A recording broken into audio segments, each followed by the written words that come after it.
Hey guys, it's Brett. Thanks for stopping by my channel. Today I wanted to go over some book mail that I got that I thought was kind of interesting to share with you. But before I started, I want to do a quick Booker update, which is, I'm on my fourth book of the Booker list, and it's The Trees by Percival Everett. If you are somebody who is like, I don't care about the Booker, it's too literary, blah, blah. I'm telling you, if you like mysteries, this thing is a literary mystery that will grab you by the throat. It will not let go. It is really funny. I think it's gonna get dark, but it's really funny right now. It's about two black detectives in the Deep South who have to go into Mississippi to help with an investigation of a series of white men being brutally murdered and what happens. I'm telling you, I started this last night. It's so good.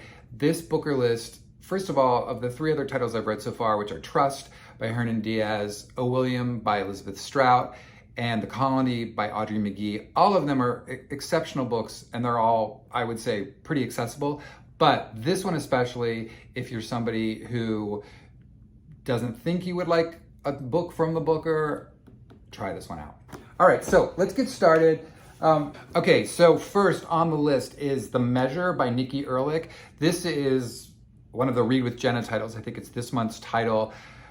I have to say, I follow all these different book clubs. I don't subscribe to getting all of their books. However, of all the book clubs, I do think that Jenna is one of the best in terms of the books she's picking, in terms of her choices, in terms of the variety. I've just found so many of them really, really, really interesting choices. This centers on the kind of idea that a box shows up at your door and inside is a string that tells you the amount of time you will have left to live. If you had something like that show up, what would you do with that knowledge? Would you open the box? Would you find out? Would you just keep it closed? It's an interesting premise. A lot of people are raving about this and says it's really interesting. So I'm looking forward to this one.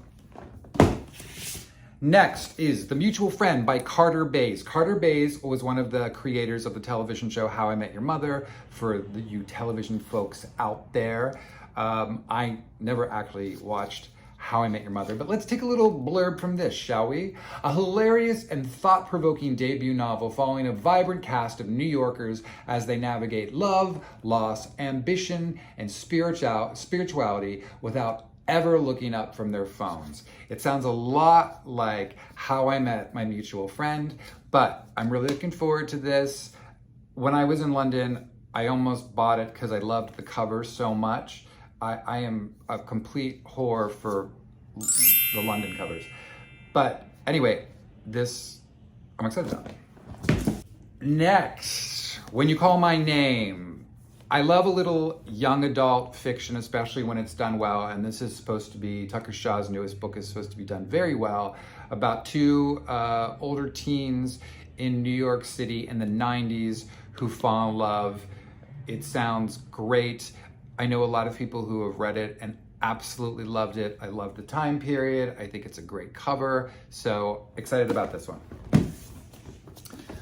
Post-Traumatic by Chantel V. Johnson. This will not be a light read to follow up, but anyway, this sounds amazing. First of all, let's talk about this cover. Love this cover. It completely draws you in. Also, a very tactile observation. The book has kind of a nice pebbly kind of feel to it. Ultimately, I take the dust covers off anyway, but I'm just kind of like, oh, that feels cool. Let me read you just a moment here. To the outside observer, what is an observer? To the outside observer, Vivian is a success story, a dedicated lawyer who advocates for mentally ill patients at a New York City psychiatric hospital. Privately, Vivian contends with the memories and after effects of her bad childhood, compounded by the everyday stresses of being a Black Latinx woman in America. She lives in a constant state of hypervigilant awareness that makes even a simple subway ride a heart-pounding drama. I think this is going to be great. I'm really excited about it. She's blurbed by Disha Philala, whose Secret Lives of Church Ladies is one of my favorites, as well as Jessamine Chan, who wrote The School for Good Mothers. This looks great. Ekweki Emezis. You Made a Fool of Death with Your Beauty, which I think sounds like the name of a standard song.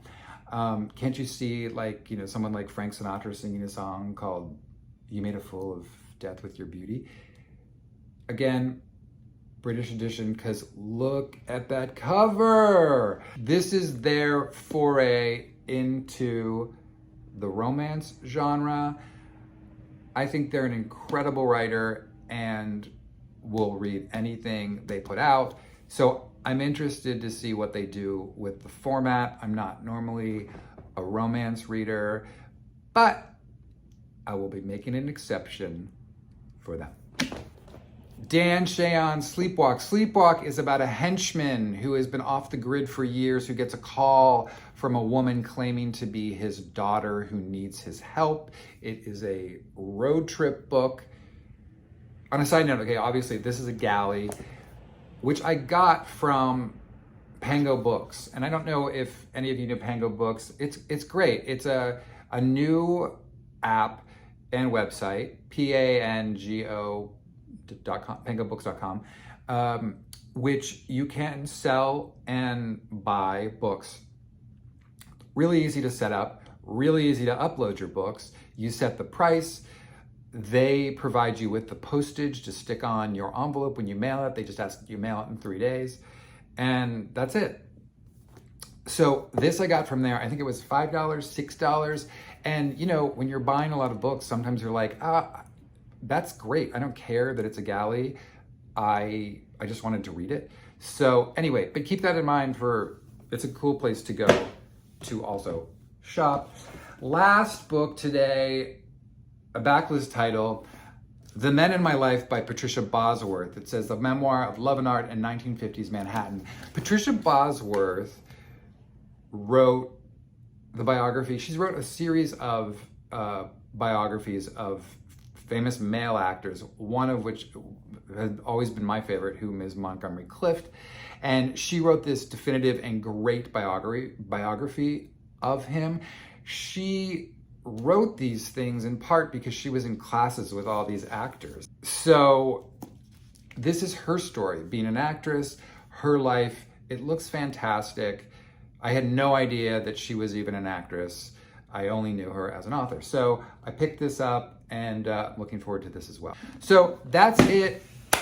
This weekend I'll be coming back with my 2 different lists. One is my wrap up of July reads, as well as what I'm going to try to tackle in August. I hope you all are having a great day, and I will see you next time.